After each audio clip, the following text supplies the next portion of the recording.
Hi everyone, and welcome to today's webinar, The Trainer's Handbook, Creative and Active Training Techniques, hosted by HRDQ-U and presented by Dr. Karen Lawson. Today's webinar will last around 1 hour. If you have any questions, you can always type them into the questions box. We'll be answering these questions as they come in live at the end of the presentation or as a follow-up by email. My name is Sarah Schaefer, and I will moderate today's webinar. Dr. Lawson is an international consultant, executive coach, speaker, and author. In her work with Fortune 500 companies, as well as small businesses, she works with leaders at all levels.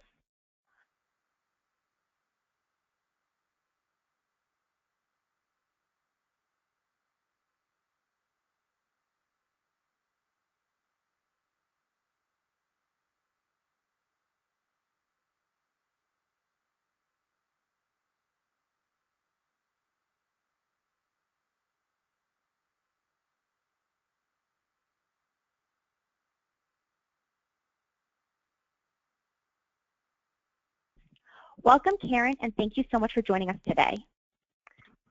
Thanks, Sarah. I'm excited to do this. This is one of my very, very favorite topics, so I'm really excited. So welcome, everybody. So today we are going to address the following topics. I think we are. There we go. Learning outcomes. We're going to explain the concept, principles, strategies, and techniques of active training. Secondly, we're going to talk about how to use active training methods to increase retention, build understanding, and improve skills. Third, adapt active training techniques to any course content. And fourth, use creative approaches to motivate and energize the group. Specifically, our topics include understanding active training. You're going to experience 10 active training alternatives to lecture. You'll pick up some suggestions for improving a lecture if you must. And finally, using some creativity in the classroom. So although you're going to have the opportunity to experience some of these active training techniques, due to our limited time together, I want to give you as much information as possible. And so, therefore, I will not spend as much time on them as I would normally if we were in a classroom situation. And I also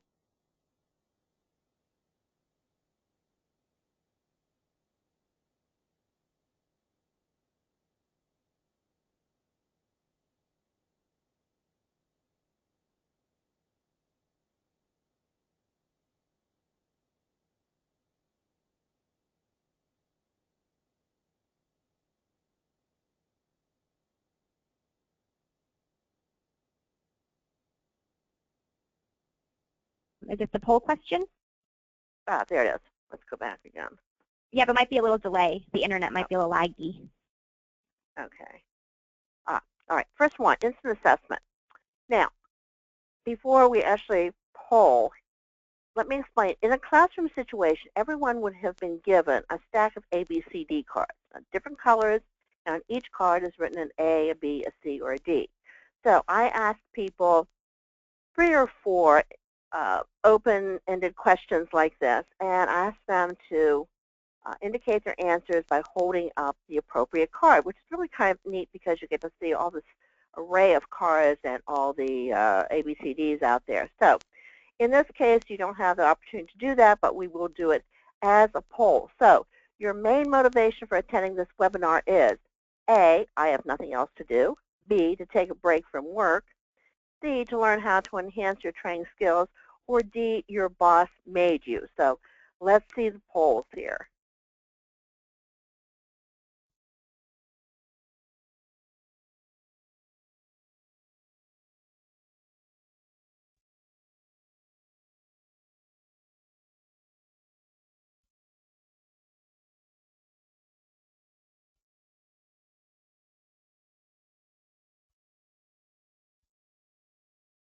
Okay, great answers, 99% here to learn how to enhance your training. Excellent. Okay, let's go to the next one. And that is, Sarah, are you advancing that one or do I need to do that? Yep, I'll advance it for you. Okay, thank you. Okay. I believe the primary role of a trainer is to A, impart knowledge, B, facilitate learning, C, stimulate thinking, or D, entertain.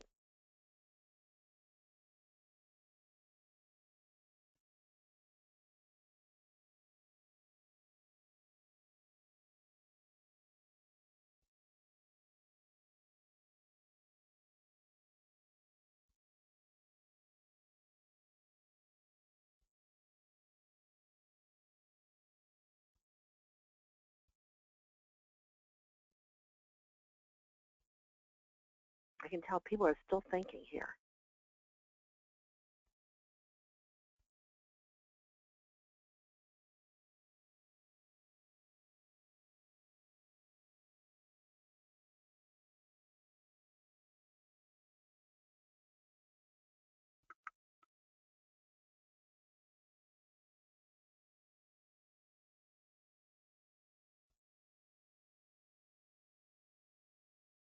Okay, let's show the results. 72% say facilitate learning. Now, again, this is very interesting because as I talk to people after they've done this, and a lot of concerns, a lot of ways, there's a combination of all of them, but we won't get into that right now.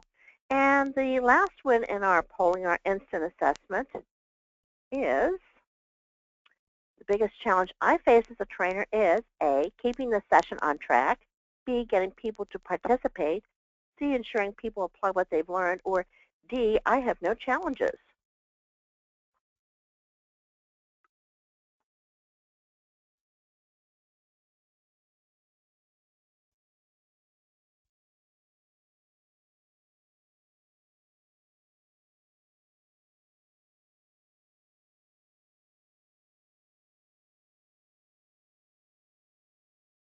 Interesting. Very interesting. The responses here. Let's show our results for the poll.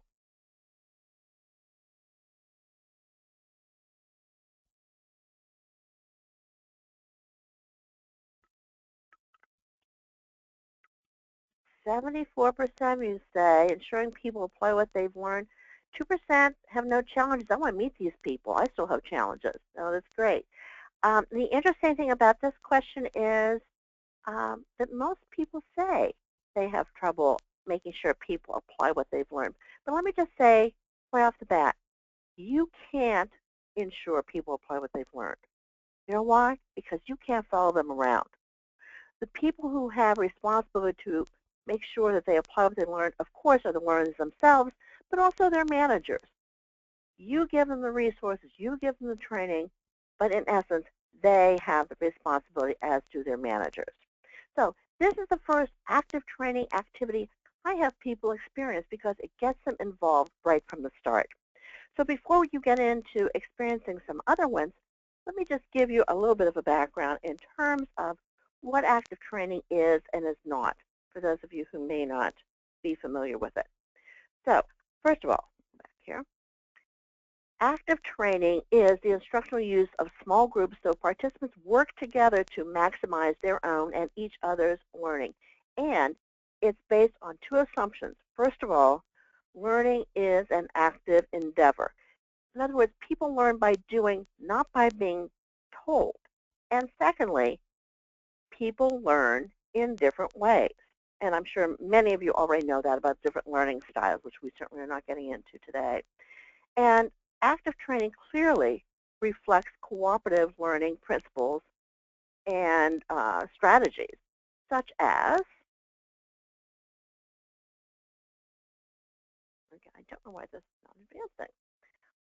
So for example, reflects learning, teaching, and motivational theories, for example.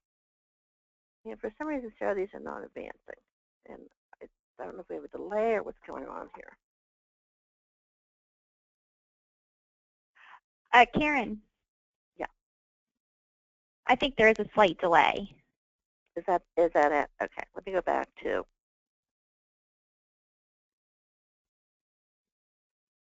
I'm trying to go back and it's not going back now either.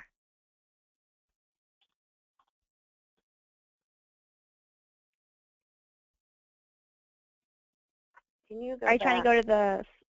I need you Sure. to go back to slide 8. If you could go back for me. Is it the active knowledge sharing? Now I need to go back to slide 8, which says active training, strategies and techniques.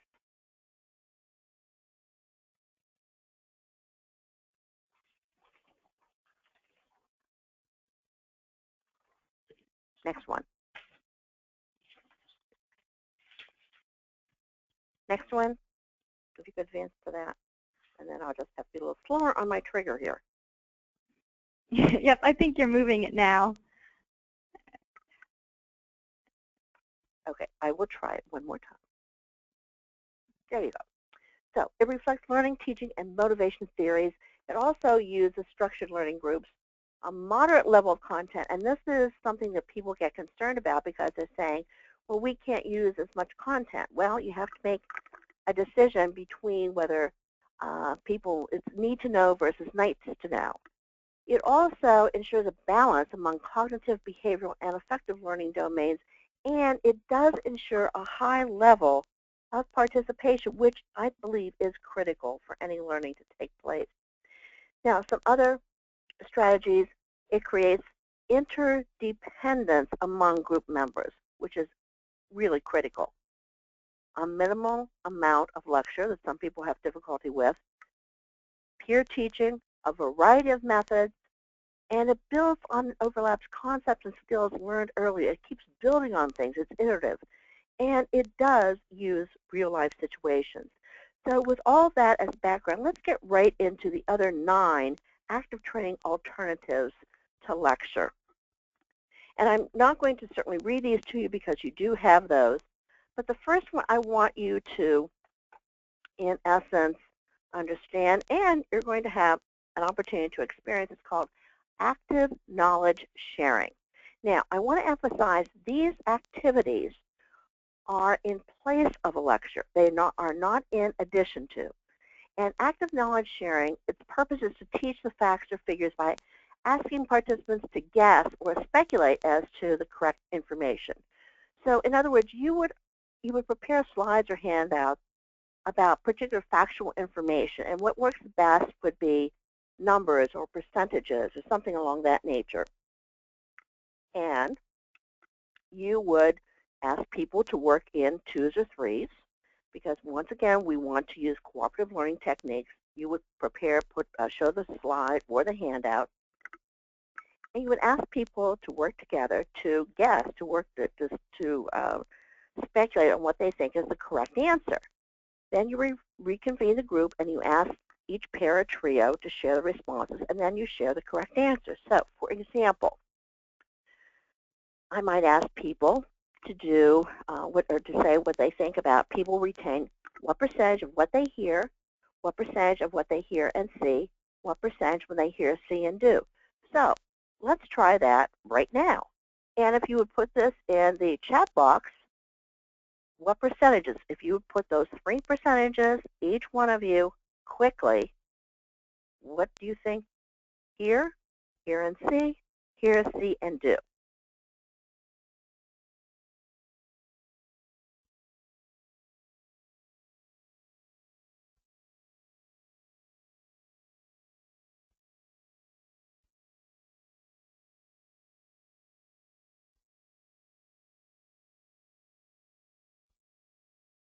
I know we're not going to have an opportunity to have everybody put in their answers, but I would love to see what some of you think are the correct answers.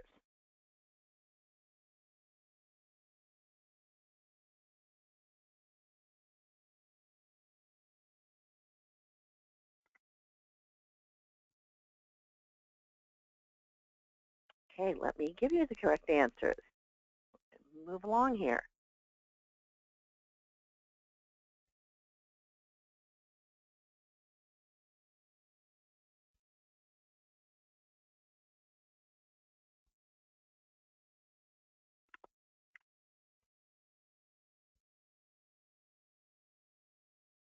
Well, for some reason, I've just received a message that the connection has been lost.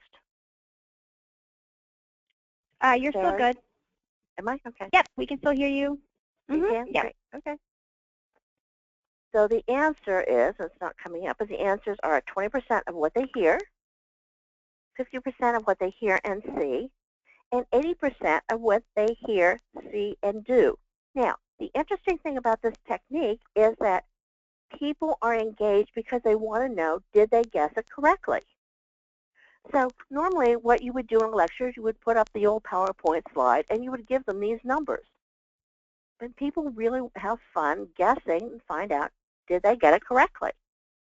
So that's one technique. The second active training technique is called pairs matching.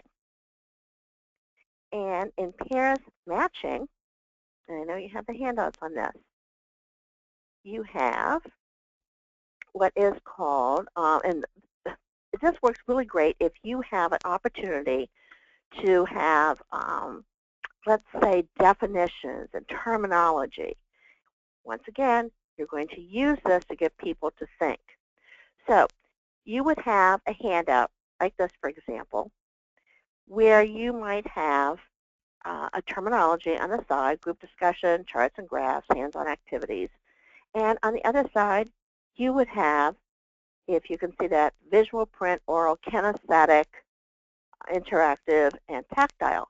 What you want to do is match those to each other. So once again, I would put people into pairs. Again, don't want to do this together independently. Have them work together. Remember, we're introducing new activities and new information. They're going to work together. It doesn't matter if they don't know this. They're working together. They're thinking. They're using their heads. They're talking. And I would ask them, of course, to match the terms on the right-hand side with the examples on the left-hand side. And what we find in this example is, and in this case, I should have some arrows going back and forth. But in the interest of time and because we have a little delayed reaction here, group discussion is an example of interactive. Charts and graphs happen to be visual. Hands-on activities is tactile. Paper and pencil are print. Lectures are oral. And role plays are kinesthetic. Now, interestingly, the results that I find with most people is they generally get them pretty close to being right. A lot of them have difficulty with the difference between hands-on activities and the role plays. But once again, people are engaged because they have fun. They've talked about this. So anytime you want to introduce terms and definitions, this is a great way of doing that. The third and rather interesting technique is called point-counterpoint. And the purpose is to stimulate discussion and gain deeper understanding of more complex issues. So you would select an issue that has two or more sides. There's not a right or wrong, by the way. It's just a different way of looking at things. And it generally could be somewhat controversial. So you would divide your participants into two subgroups. So if we have two positions, and that makes it easier. So let me just use this for an example. Let's say we have, for the sake of discussion, let's say we have 12 people in our class. So we divide the participants into two groups of 6. And we ask each subgroup to come up with an argument in support of the position that I have given them, and I'll explain that in a minute. They prepare their arguments either for or against their position, what they've been given, and then we reconvene the group. A representative from one side presents one argument in favor. That participant calls on the representative from the other side. That person calls on someone from that side. And we go back and forth as long as we want. Now, let me give you an example. Let's say we're doing a train-the-trainer program. And I put up on the screen as I have here, classroom-based training is a thing of the past. So one group is supposed to prepare arguments that support that statement. On the other side, that group is to prepare arguments that refute that statement. So I give them some time. They prepare their arguments. I pull the group back together. And then I say, okay, let's start with the group that supports that. Give us one argument you believe that classroom-based training is a thing of the past. They make a statement. They call on someone from the other side. Now, this is not a debate, so the other side does not have to address what the first side said. They just call on the other side. That side says, no, we disagree with that because we believe that there's always a reason to have classroom-based training because we think people really need to get together. And then they, again, call on someone from the other side. This can go back and forth for as long as you want or as many arguments as people come up with. Now, think about this. You as a trainer, you're not really doing much of anything. You are merely orchestrating or facilitating the process. Now, again, if we had more time or had an opportunity to have audio, I would actually have us try this out and have people take one side or the other, pro and con. And let me give you some examples of how we could do this. If I were doing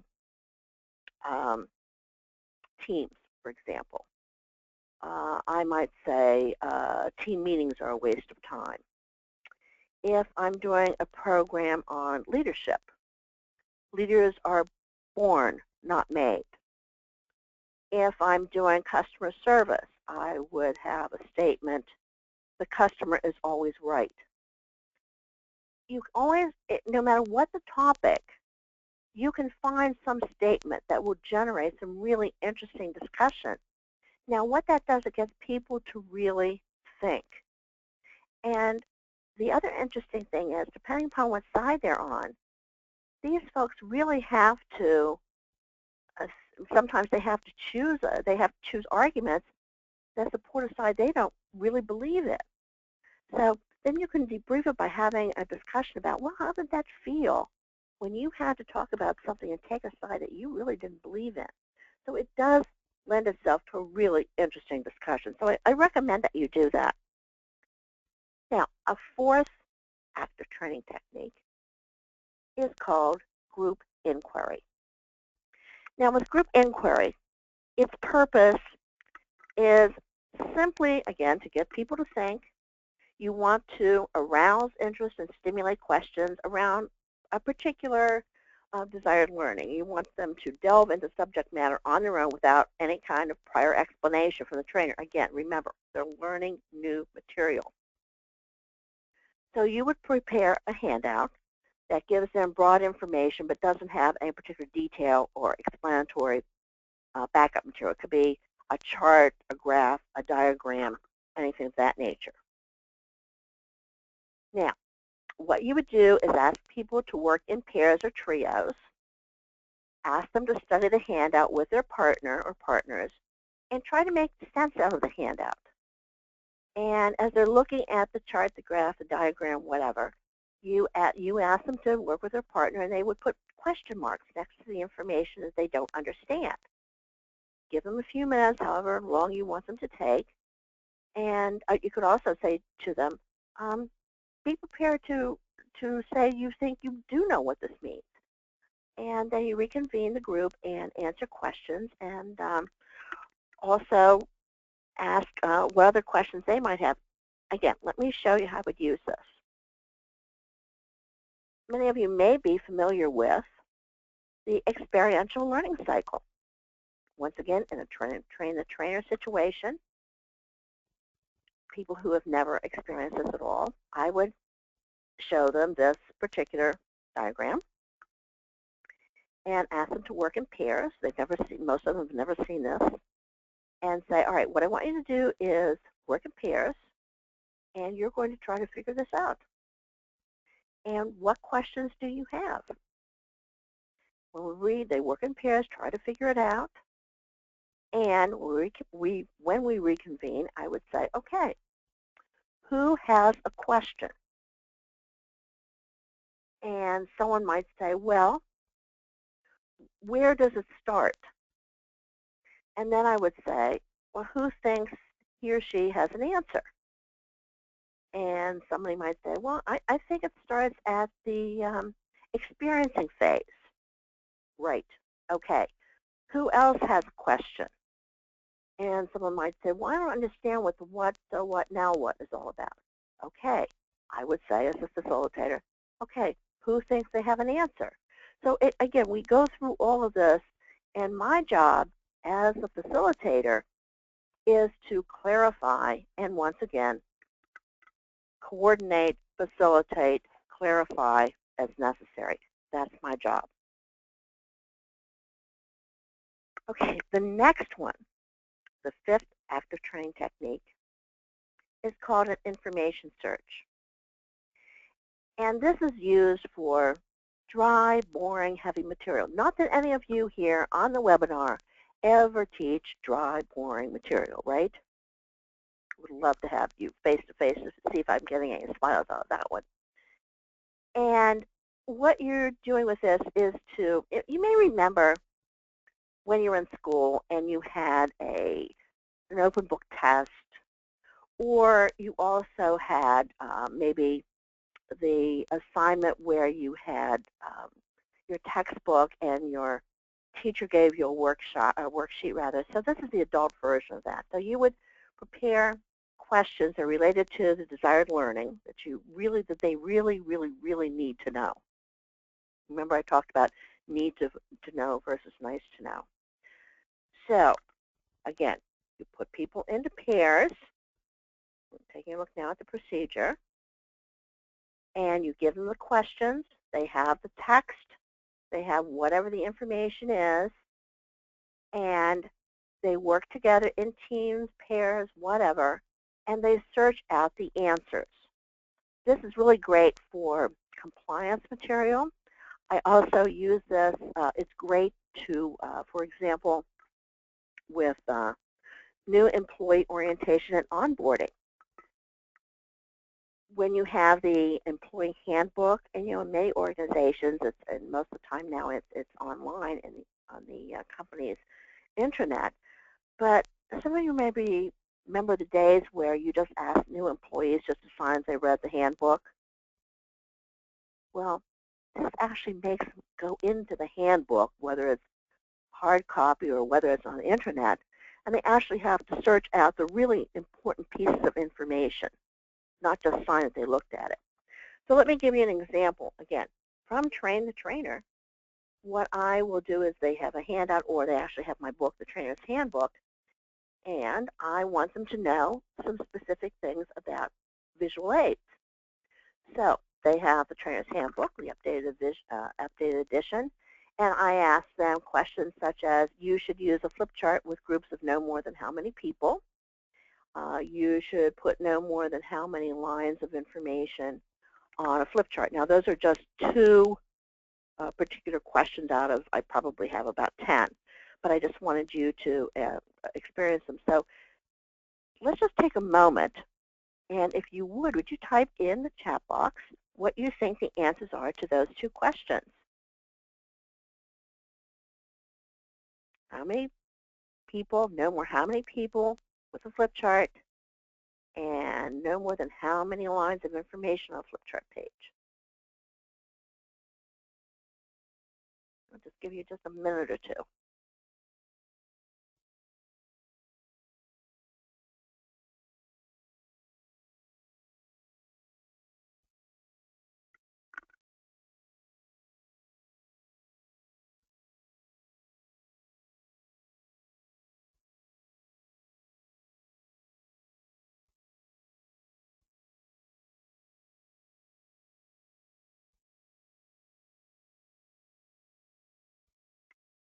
Okay, let me give you the answers. You should use a flip chart with groups of no more than 25 to 30 people. You should put no more than how many lines of information on a flip chart page? That would be 6. So you're searching out the information rather than my giving it to you, and that way you are going to retain it better, and also it makes it much more interesting and interactive. Again, think of things how you could use it. As I said, I would use it with new employee orientation, but there's so many other really important things that you could use is where you want to give them a lot of content, but they have to go in and find it themselves. A sixth particular creative and active training technique is called a learning tournament. Now, this is getting, some of these activities are getting much more complicated here. The learning tournament, its purpose is to promote learning of a wide variety of facts, concepts, and skills. So for preparation, you are going to, again, provide lots of resource material, whether it's handouts or manuals or whatever. And you're going to prepare 3 sets of questions that test the comprehension of the material. Now, once again, this is learning new material. This is not something that you have already given them and they are doing review. Now, and I'll just explain this in a minute in terms of the examples. But, all right, so in terms of the procedure, with the procedure, you're going to divide people into teams of 2 to 8 people. Once again, you give them the research or the resource material. You're going to ask the teams to study the material together. Now you're going to explain they're going to have 3 rounds. You distribute the first set of questions, round 1. Ask the participants to answer them individually, provide the correct answers. Then you're going to ask them to score them, give them correct answers, they score them. The members pool their scores, and then you're going to post the team scores. Now, what I want to point out to you here is the cooperative learning technique. They have individual responsibility, but they also have team accountability.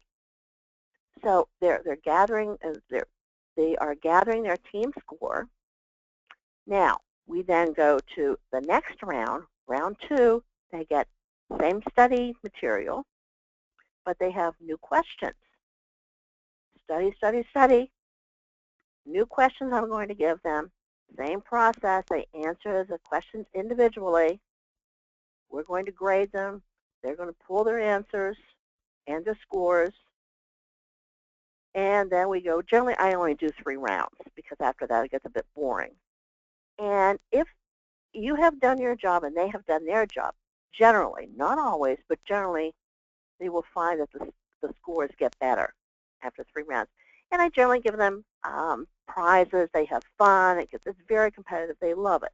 So let me give you an example of using the same content that we just talked about in information search. Going back to my book, Trainer's Handbook, what I would do is give them, they would turn to the book, several pages of using visual aids. And in round 1, one question would be, give 3 reasons to use visual aids. The second question is use a flip chart with groups of no more than how many people. The third question would be, what's the best color to use for emphasis? And again, I'm not going to spend time going through the answers right now. So they would answer those questions. Then we're going to go to round 2. And in round 2, this next set of questions would be, what is the smallest typeface that should be used? You should put no more than how many lines of information on a flip chart page. And research shows that people will retain up to how many pieces of information. That would be round 2. Now, once again, in the interest of time, I've only given you questions for 2 rounds, but normally I would do 3 rounds. Now, let's take a look at something I like to call 3 for 1. We're taking the same content, and we are going to, I'm going to show you how you can use 3 different active training techniques to convey the same content without effort lecturing. We're going to use card sort, peer lessons, and jigsaw. The first one is card sort. And it's designed to teach material that can be chunked into multiple sections. So anything that you have that can be chunked, you can use this for. So in preparation, you would create header cards and descriptor cards. And again, I'll give you an example in just a minute. So you would create subgroups of 5 or 6. Each group gets a set of shuffled cards, and then the group has to sort the cards into respective categories. After they've done the sort, then you give them an answer sheet showing the correct sort. So here's my example. I'm sure many of you are familiar with characteristics of learning styles. So I have header cards, feelers, observers, thinkers, and doers. Those would be the header cards. Then I create 16 descriptor cards. 1 descriptor per card, 4 cards per category. I'm just going to quickly move through these. So feelers, for example. I just want to show you the descriptor cards for feelers. And we're advancing there. Feelers would be very people-oriented and outgoing, like experiences, thrive in an unstructured environment, enjoy working in groups. The next group would be observers. And the observers like to watch and listen, will take their time before participating, like learning experiences that allow them to consider various ideas and opinions, thrive on learning through discovery. The fourth group, thinkers, rely on logic and reason, like to share ideas and concepts, prefer to work independently, and tend to question and challenge. And then, move ahead, then finally, the doers, behind here, like to be actively involved in the learning process, like opportunities to practice what they learn, like information presented clearly and concisely, tend to take charge in group activities and dominate discussions. So again, people are supposed to sort the descriptors in the categories, and it doesn't make any difference if they don't know, because they're working in teams, they're talking about this, they are, some of them actually get pretty close to getting all the sorts correctly. I don't think I've ever had a group of people who got them all right, but it's okay, because then when I do give them the answer sheet that has on the correct sort, then we talk about the ones they did not guess correctly, if you will. And that helps clarify, because again, they've worked in a team environment, talking about it, interacting, they've had to think about it, and then they have their aha moments when we talk about why it didn't go the way they thought it was. And they, oh, now I understand what you're talking about. So again, same content in terms of learning styles, but let me show you another way. The next one, the next methodology is called peer lessons. Once again, material that's chunked. So the purpose is the same thing. We've created the, in essence, now we haven't done card sort, but we still have the same content piece. This time, probably I would just have the handout, the answer sheet, for example, that I had with the card sort. Everyone gets one of those. Now, in terms of the procedure, what I would do is create subgroups according to the number of segments or chunks that I have. So I have 4 segments, right, 4 chunks. So for the sake of discussion, let's assume we have 16 people. So I have 4 groups of 4. Each one gets a different chunk of information. In other words, this one group is going to be feelers, another group thinkers, doers, observers. They are going to study this, and they're going to decide how to teach their chunk of material to the other subgroups. At the end of their study period, I reconvene the group, and each subgroup presents its content piece to the rest of the group. All right, that's the 8th piece, or the 8th example. Now, the 3rd example I have, which is our 9th example of active training activity, is called the jigsaw. Same thing, material that can be chunked into multiple sections, probably the same handout I just described to you. I put people into groups. Again, let's go 4 groups of 4. They are going to study the same material, all right? But let's take a look at the procedure. It's a little bit different this time. What we do in this situation is that they're going to study and talk about the material, and they're also going to decide, once again, how they're going to teach it. But we're going to change group configurations now. So in other words, I have one group that, again, they're all saying the same thing, but at the end of the study period, now within that group we're going to say, we're going to label they are going to label themselves A, B, C, and D. Now I'm going to say, all right, new subgrouping.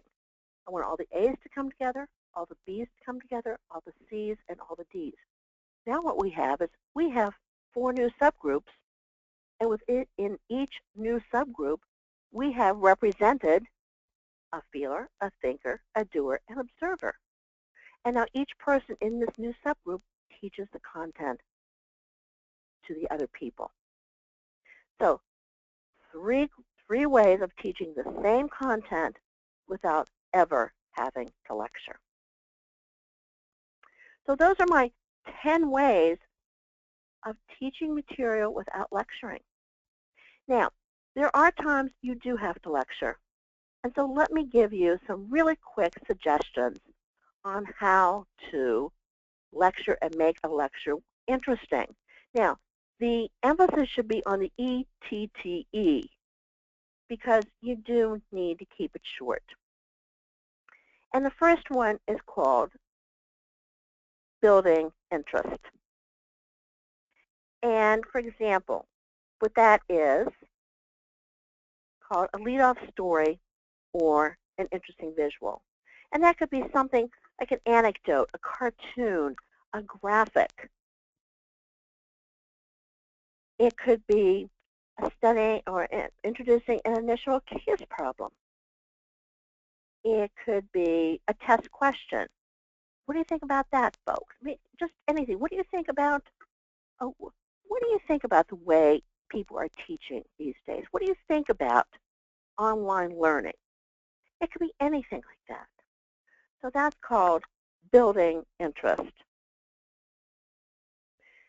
For maximizing understanding and retention, again, examples, analogies. Visual backup, obviously, slides, handouts, demonstrations are good for that. Another way to enhance a lecturette is to involve participants during your lecture. While you're lecturing, again, no more than 10 minutes, by the way, you would ask people questions. Ask them to give examples. So that would be spot challenges. You could illuminate activities by interspersing brief activities here and there. It only take maybe a couple minutes, but that's what we call illuminating activities. You also want to reinforce your lecture. Pose a problem along the way. And you could also ask people to review with each other. So that's another way to reinforce the lecture. Now, we've talked about getting people into groups a lot. And one of the things I've experienced in the past when people are putting people into groups, we have a lot of, let's count off. 1, 2, 3, 1, 2, 3, 1, 2, 3. One's over here, two's over here, three's over there. That is so boring. I want to give you some real exciting ways, fun ways, quick ways to create subgroups. So one of my very favorite ones, now it does take a little longer to do this, one of my favorite ways to create subgroups is what I call grouping cards. So you determine the number of participants, and you determine how many groupings you want throughout the session. So in some cases, I may want 4 groups of 5. Again, I'm working with an example of 20 people. So I may want 4 groups of 5 for one activity. Another activity, I might want 5 groups of 4. And still another, I want 10 groups of 2. And so what I would do in that case is I would have a 3x5 card, and I would code them. So for example, for my 4 groups, I might have colored dots. I would have red, blue, green, or yellow. For my 5 groups, I might have, and I'll talk about themes later, I might have a zoo theme. So I might have lions, tigers, giraffes, elephants, and bears. And for my 10 groups of 2, I only have numbers 1 and 2. So that means a person will get a 3x5 card, and on that card would be a colored dot, a sticker of one of those animals, and a number, either a 1 or 2. And so therefore, I would say, okay, for this activity, we are going to group by animals. And I could say the lions go over here, the tigers here, the giraffes here. Then another activity, now we're going to group by color dots. Red's over here, blues here, greens here, and so forth. It mixes up your groups, and it moves people very quickly into their groups, and it makes it much more interesting, and that's what people love. They love to mix it up. Now, the second way is to create subgroups that are much more fun is to use puzzles. Now, if I want, perhaps, I could purchase different 6-piece puzzle, children's puzzles. Some of them maybe maybe 10 pieces, whatever, how many. If you don't want to rely on those, you can create your own puzzle. Cut out pictures from magazines, put them on cardstock, and cut them out in terms of how many pieces you need. And once again, select the number of puzzles according to the number of groups you want. Separate the puzzles, mix them up, give each person a puzzle piece, and then they have to go form groups by finding each other. And that's kind of fun. A third way of creating subgroups, and this works very well, again, quick way of doing it, particularly if you don't know how many people are going to be in your group. I take a deck of cards with me. And that way, if I don't know how many people are going to be there, and I might use jacks, queens, kings, aces if I want 4 groups, for example. A fourth way to create subgroups would be candy flavors. Again, I'll take a different, I generally carry more than I need. So each person gets a wrapped candy of a different flavor. So once again, I would say, okay, for this activity, butterscotch is here, peppermint's here, cherry is here, lemon's there. Of course, I have to tell people you don't eat them yet, okay? You don't eat them until after you've gotten into your groups. A fifth way is play money. And I like to tie these kind of things into what group I'm working with. If I'm working with a bunch of bankers, they love to play money. Of course, then they also want to know, well, how come someone got a $1,000 bill and I only got a $10 bill? But that's kind of fun, too, because you can mix and match. You can determine, you use your number of denominations that's determined by the number of desired groups. So it's very flexible. A sixth way to create subgroups is to use like items. I like to take little miniature toys. Transportation, for example. When I've worked with Amtrak or the Port Authority, and I'll use various transportation, cars, airplanes, boats, trains. And so each person selects a toy, and they locate others with the same type of toy. So there are all kinds of things. You are only limited to your imagination. So now, once we have people in subgroups, now we have to find a way to assign the roles in the small groups. Because, there's always someone who wants to be the group leader, who always takes over. So to prevent that from happening, we might say, all right, whoever's birthday is closest to the day's date, you're going to be the leader. Or someone who lives closest to or farthest from the location, whoever's wearing a certain color, or you can have subgroup members vote. You can draw numbers, person who has the most pets, siblings, whatever. One of the techniques that's great is, let's say, have someone whose birthday is closest to the day's date. You say, okay, now you can pick who you want to be the group leader here. So you can make it fun, mix it up, have a good time with it. The other thing I wanted to point out with you and share with you today is encouraging all of you to use props and other theatrical techniques to make it fun. But it has to relate to the topic. So if I'm doing a program on change, for example, one of my giveaways or props will be a kaleidoscope. Everybody gets a kaleidoscope, and we talk about how a kaleidoscope represents change. If I'm doing team building, again, going back to puzzle pieces, I'll use a crystal ball to represent career development. We talk about Do you look into your crystal ball to find out where you're going to go in your career, or do you need to set goals? When we talk about professional image and perception, I may bring in two packages, and one is beautifully wrapped, lovely wrapping paper, beautiful bows and things of that nature. And I bring in another one that has kind of awful wrapping paper and maybe, not a great looking ribbon or bow on it. And I say, okay, which one would you rather have? Of course, there's some people who say, well, I'll take the ugly one. It's so ugly it must be good. But in general, we talk about, well, I'd like to take the pretty package. Even though they have the same thing inside, why would I take the pretty package? I use the magic spring to represent flexibility, resilience. So I'll bring in a big slinky, and then people get to take home mini slinkies so they remember what we talked about. I also like to use, particularly for all-day workshops, I like to use various themes.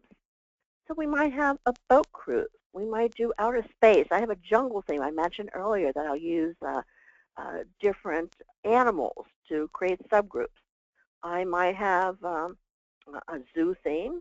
I might have I didn't put it on there, but I have a sea theme. So this time of year, which we're moving into the fall, but I'll have a sea theme. I'll have a sports theme, and where our subgroups might be different sports teams.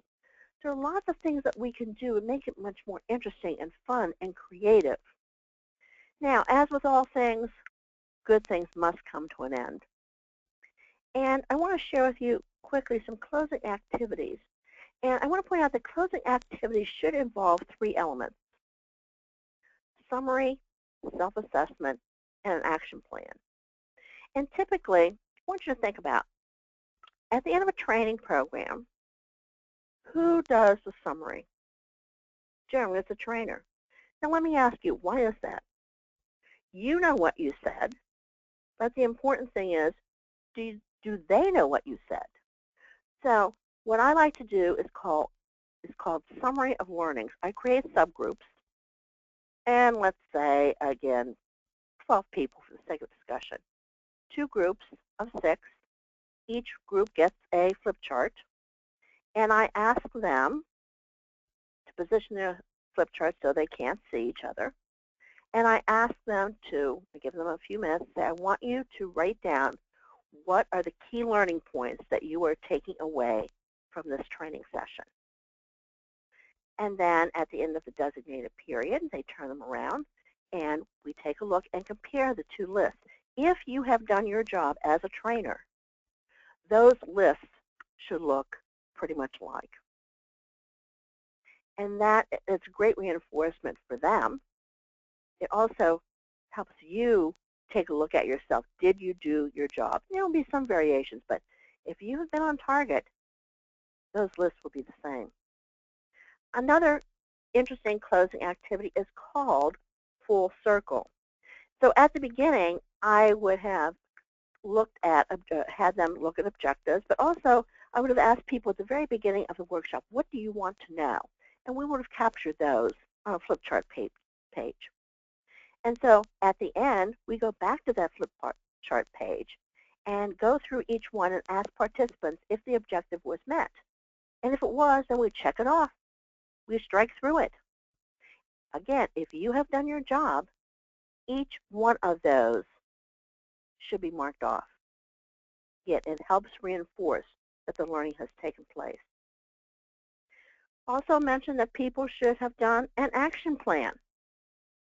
And with the action plan, we complete it individually. And I think it's really important that people have an opportunity to share it with a partner, or depending upon the type of group you have, you may want to just be shared within a subgroup and not just a partner. If you do have a partner, you notice on the sample I've given you, that partner becomes kind of a buddy, and you check up on each other after a while.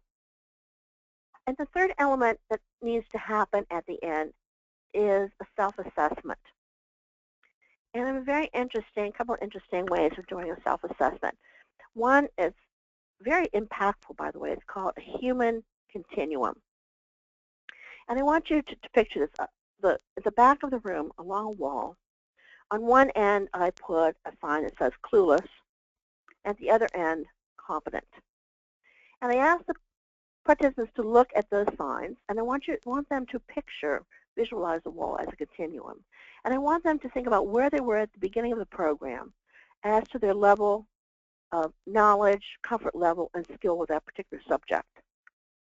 And then I asked them to get up and put themselves where they think they were at, let's say, 9 o'clock in the morning when they first came in. And they get up and they put themselves wherever. And it's interesting, most people put themselves close to clueless, and some people put themselves more to competent. And then I say to them, okay, now I want you to think about where you are now at 4:30. The same thing.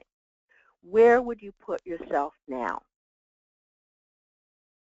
And you generally have movement one way or the other. And again, very impactful, because I, as a trainer, I'm sitting back, I'm looking at this human continuum. And it's very interesting, it's very visual. So I would advise you to do that. That's the next slide that explains a little bit more about that. And by the way, I do ask them to share why they put themselves where they did. Now, another thing I like to do at the end is what I call reflections. And I ask people to respond to the following questions. The most important thing I learned in this program is, one thing I'm going to do or do differently is, what I still want or need to learn more about is, and what I like best about this program is. And again, I like them to share this with each other. And it puts the onus on them. They have to really think about, what did I learn? What am I going to do? What am I taking away? So it helps cement their own learning. It helps them think about, what are they actually going to do to take responsibility for their learning. And again, if we had an opportunity in this program, I'd ask you folks to do the same. But I do hope that it's a whirlwind of things that we went through today, the 10 active learning techniques, ways to have creative closings, way to group people creatively, some theatrical techniques. So I do hope there's one thing that you have taken away from today's session. And with that, Sarah, I'm going to turn this back to you. All right, perfect. Thank you so much, Karen. That was wonderful. And we unfortunately do not have time for that live Q&A, but I'm going to go ahead and leave the line open. So attendees, go ahead and send us those questions now, and then you will receive an emailed response with Karen's answers next week. So while we wait for some of those questions to filter in, let me share a little bit the ways you can keep in touch. Karen's contact information is on that slide right there. And please check out her book, The Trainer's Handbook. And as always, connect with us on social media and register for our weekly webinar Wednesdays at HRDQ-U.com. Okay, perfect. Karen, would you just like to add any final thoughts before I wrap up the session then? The only thing I would like to say is thank you so much for joining us today. As I said, this is one of my very favorite topics. I love it. It made a difference in my life when I started using active training techniques. And by the way, as a plug, there is a 4th edition of the Trainer's Handbook that will be coming out in a few months. So I just finished that, and so I would say probably in about 6 months it should be out, maybe even before that. So added a lot of new things to it. So even if you have the current copy, there'll be reason to buy a new one because there's lots of new stuff in it. All right, perfect. Thank you. And everybody, that is all the time we have for today. And you will receive that email with all Karen's answers about mid-next week. So we appreciate your time, and we hope you found today's webinar informative. Thank you. Bye, everybody.